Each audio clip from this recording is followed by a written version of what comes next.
What's up everyone? This is Chris back with Beamer Barn, and today we're going to be working on the 335i. Now I promise you I have some really cool E39 content lined up coming up, and I'll give you a little sneak peek of that here. But for now we are going to be changing the high pressure fuel pump on this 335i to get it halfway drivable. So when I bought this car originally off of Craigslist for a screaming good deal, it came with some extra parts, including a high pressure fuel pump. And noticeably, when we scanned the car and we found the fault codes, it has a high pressure fuel pump code, and it also drives like a high pressure fuel pump is bad. So today we're gonna be changing the bad one that's in the car with the used free one that we got with the car and hope that it works. So I hope you enjoyed today's video, and without further ado, let's get straight to work. So now I'm going to walk you through the installation of this high pressure fuel pump. You're going to have to get your charge pipe off first, and I have a factory one, so we just need a flathead to get the lower clamp off, and then we're going to use the flathead to get off the main clip holding it to the throttle body.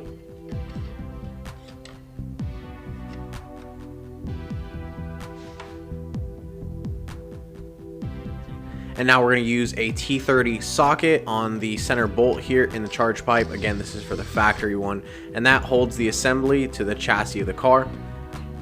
Here I'm removing the map sensor that's on the charge pipe just by getting some good pressure on the wires and pulling it straight down. And finally, we just have to remove these huge obnoxious diverter valves.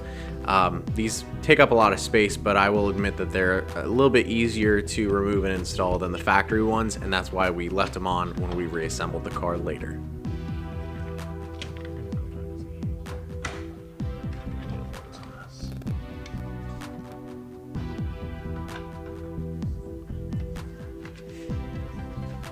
I'm putting on some gloves here because it is dirty in here. But I'm just going to massage this charge pipe and it pops off pretty easily. Same thing on the upper side, and now we should be able to just pull it straight out of the engine bay. Now with an 11mm socket and an extension you're going to need as well, we're going to go ahead and remove all the nuts and bolts. There's one bolt and the rest are nuts, and then we're going to drop one as well.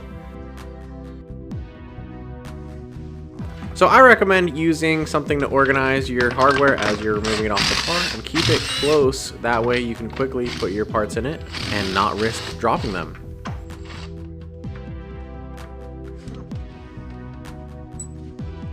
Now to get the intake manifold off, besides those top bolts, we have to remove the harness connection that's clipped in over here on the left. Now I'm removing the throttle body connector, that electrical connector down there. And then over here, we need to remove the two vacuum lines. There's one hard line, and then the vacuum port for the diverter valves. Both of these have to be removed. Just be careful with the vacuum port because it's very common that this thing breaks. And with the vacuum hose that goes to the throttle body, you're just gonna have to squeeze it from both sides and it should come off.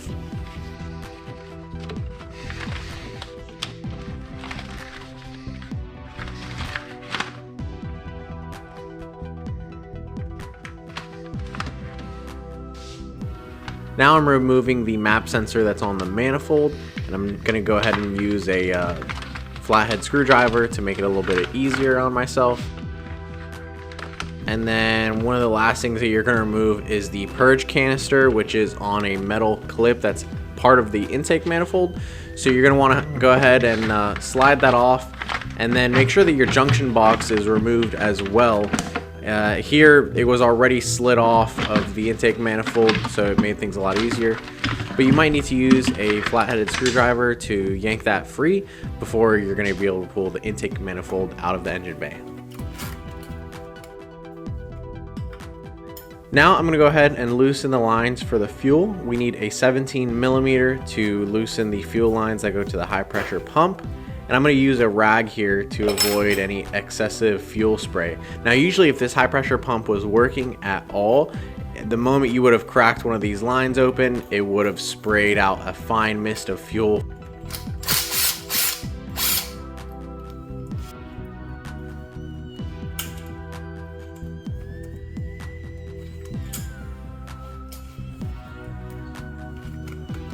And that's why it's good to have a rag with you, is to absorb some of that excess fuel that's going to come out. But in this scenario, since the pump wasn't even working at all, we had very little pressure in the system, and I didn't end up spilling a lot of fuel.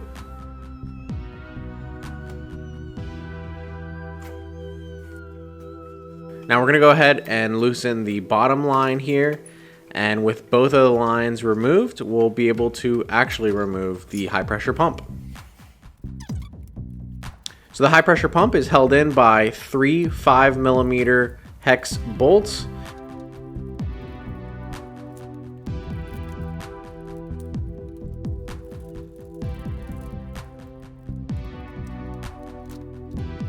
You're going to need an extension to get them from behind, but once you've got all 3 loosened, we can go ahead and pull off the high pressure pump.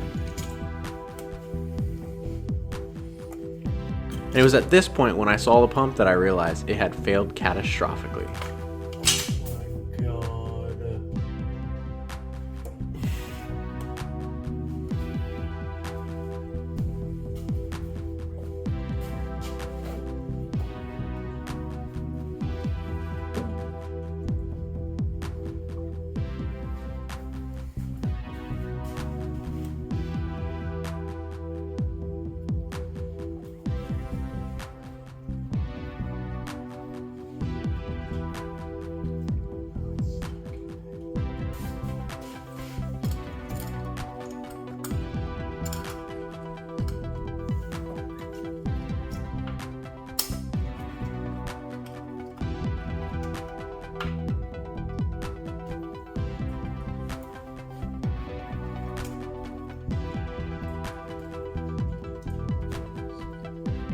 Alrighty guys, so we just pulled out the high pressure pump, the old one. I think it's obvious which is which.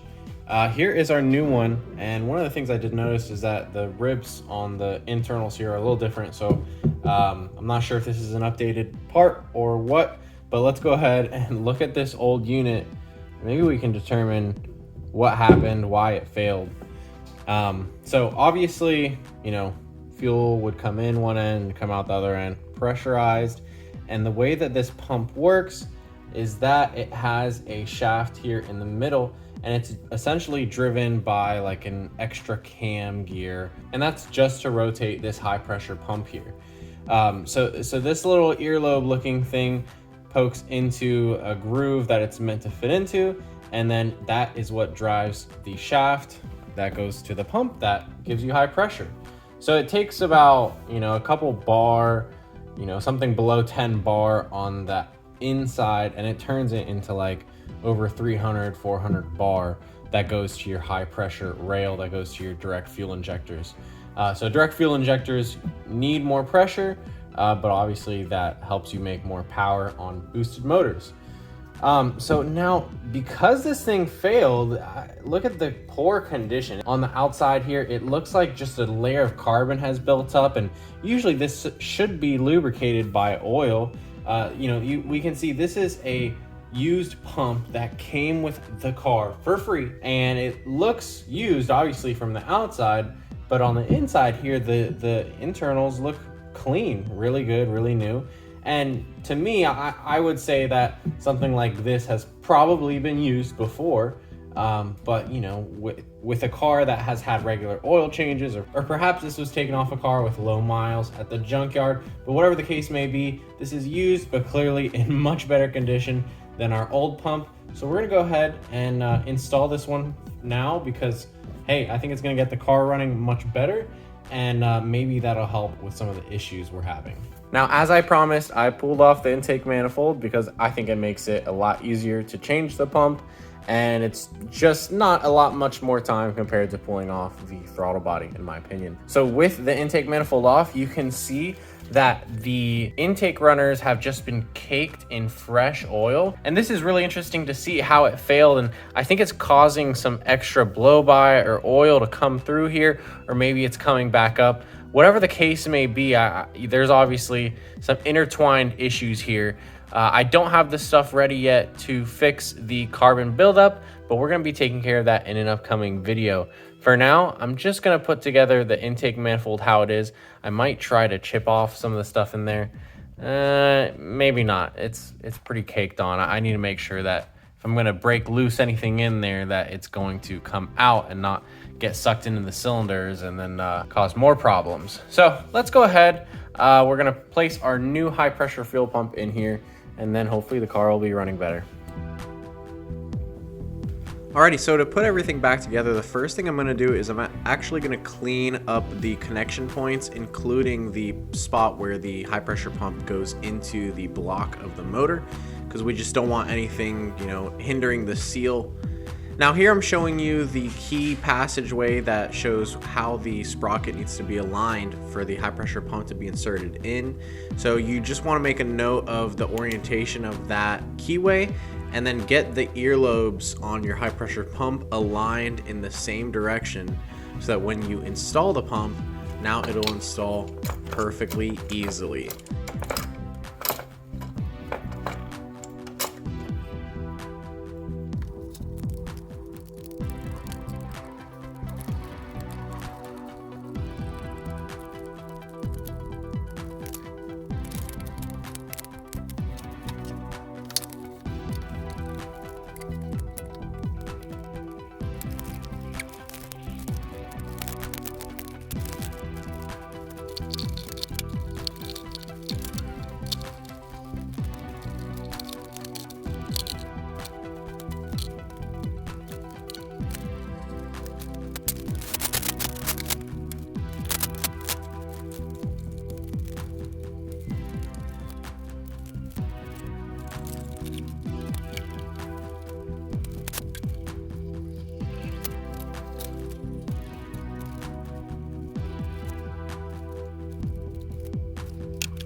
All right, so the car did not like that. I'm gonna go ahead and get the scanner out and see what kind of codes that we have. Because it's almost like we gave it more fuel and now it wants to misfire even worse. So let's go ahead and scan it and then see what comes up. So here are all the codes that the car has. And it looks like just a bunch of vehicle speed, some DMTL system, some misfires, and then our high pressure. So let's see if we can clear these codes out. Car is running a little different now, obviously. Oh, no misfire. Ooh, got some boost there.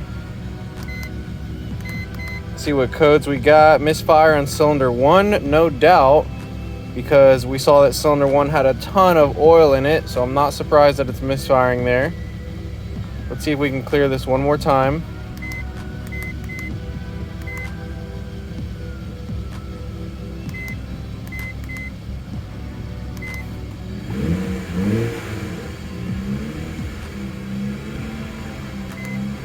So now it looks like it's running without a fault.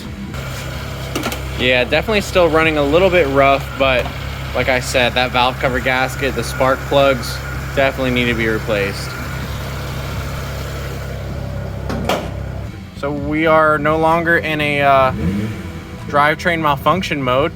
I say that we see if this thing will drive and go in a boost. Alrighty guys, we are inside the 335i now, and you are in our passenger POV point of view. Let me know if you enjoyed this this camera style, and maybe we'll do it for other cars and for other videos. But let's go ahead and pull out of the garage here and see if we can get boost out of this 335i.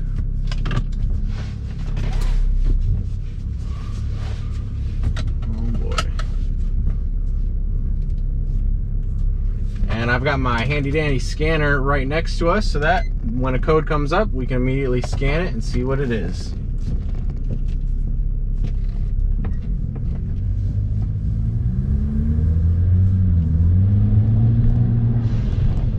Oh yeah, she's got boost.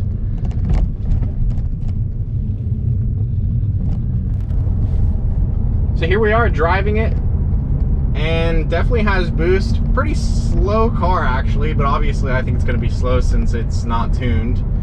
And yeah, otherwise, put it in the sport mode. I'm glad that the shift, whoa, speaking of shifting, oh man, it's doing it. So I don't know if you guys can tell that on camera, but we actually had a 335i in my family before that was starting to have transmission issues around the 125,000 mile mark. And you could tell that the transmission was acting up when you'd be at a certain speed and it would feel like the transmission couldn't decide which gear to go to. So it feels like a lurching forward and backwards of just a little bit of changing gear and then going back. So kind of weird. It could be a number of other things too, you know. It could have something to do with the way the engine's running. The engine's still not running, idling perfect. It still has like a pulsation, like a misfire, but not yet a misfire. Alrighty everyone, that's going to conclude today's video. I hope you enjoyed watching us install the high pressure fuel pump on the 335i. If you don't mind, drop a like down below before you leave. It's free and easy for you, and it really helps support our channel. Subscribe if you want to see more BMW content like this. We have some more service to do on this 335i, so more videos are going to be coming at you. And like I said, we have some really cool E39 content planned coming up. So I hope everyone has an awesome day, and we will see you in the next video.